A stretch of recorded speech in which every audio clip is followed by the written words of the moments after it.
ಈ ಮಾವಿನ ಹಣ್ಣಿನ ಸೀಸನಲ್ಲಿ ಬರೀ ಮಾವಿನ ಹಣ್ಣು ಮಾವಿನಕಾಯ್ದೆ ರಾಜ್ಯಭಾರ. ಇವತ್ತು ನಾನು ಮಾವಿನಕಾಯಿನ ಉಪಯೋಗಿಸಿ ಹುಳಿ ಸಿಹಿಯಾದಂಥ ಒಂದು ಗೊಜ್ಜು ತಯಾರಿಸ್ತಾ ಇದ್ದೀನಿ.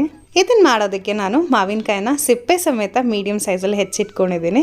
ಮತ್ತೀಗ ಒಂದು ಪ್ಯಾನ್ ಇಟ್ಕೊಂಡು ಎಣ್ಣೆ ಕಾದ್ಮೇಲೆ ಅದಕ್ಕೆ ಸಾಸಿವೆ, ಉದ್ದಿನಬೇಳೆ, ಹಸಿರು ಮೆಣಸಿನ್ಕಾಯಿ, ಇಂಗು ಮತ್ತು ಕರಿಬೇವು ಇಷ್ಟನ್ನು ಹಾಕಿ ಒಗ್ಗರಣೆ ಹಾಕ್ಕೊಂಡು ಹೆಚ್ಚಿಟ್ಕೊಂಡಿರೋ ಮಾವಿನಕಾಯಿ ಹಾಕ್ಕೊಂಡು 2 ನಿಮಿಷ ಹುರ್ಕೋತಾ ಇದ್ದೀನಿ.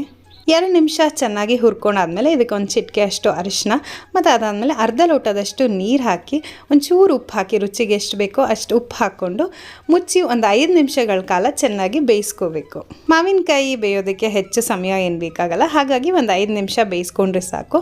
ನೀರು ತುಂಬ ಹಿಂಗಿದೆ ಅಂತಂದರೆ ಇನ್ನೊಂದು ಸ್ವಲ್ಪ ನೀರು ಹಾಕ್ಕೊಂಡು ಮತ್ತು ಇವಾಗ ಇದಕ್ಕೆ ಮನೇಲೇ ಮಾಡಿದಂಥ ಸಾರಿನ ಪುಡಿ ಮತ್ತು ಒಂದು ಸ್ವಲ್ಪ ಬೆಲ್ಲ ಇಷ್ಟು ಹಾಕಿ ಚೆನ್ನಾಗಿ ಮಿಕ್ಸ್ ಮಾಡ್ಕೊಂಡು ಅದನ್ನು 5 ನಿಮಿಷ ಬೆಲ್ಲ ಕರಗೋವರೆಗೂ ಕುದಿಸ್ಕೊಂಡ್ರೆ ಸಾಕು. ಹುಳಿ ಸಿಹಿ ಆದಂಥ ಮಾವಿನಕಾಯಿ ಗೊಜ್ಜು ರೆಡಿ ಆಗೋಗುತ್ತೆ. 5 ನಿಮಿಷದಲ್ಲಿ ಈ ಗೊಜ್ಜು ತಯಾರಾಗುತ್ತೆ.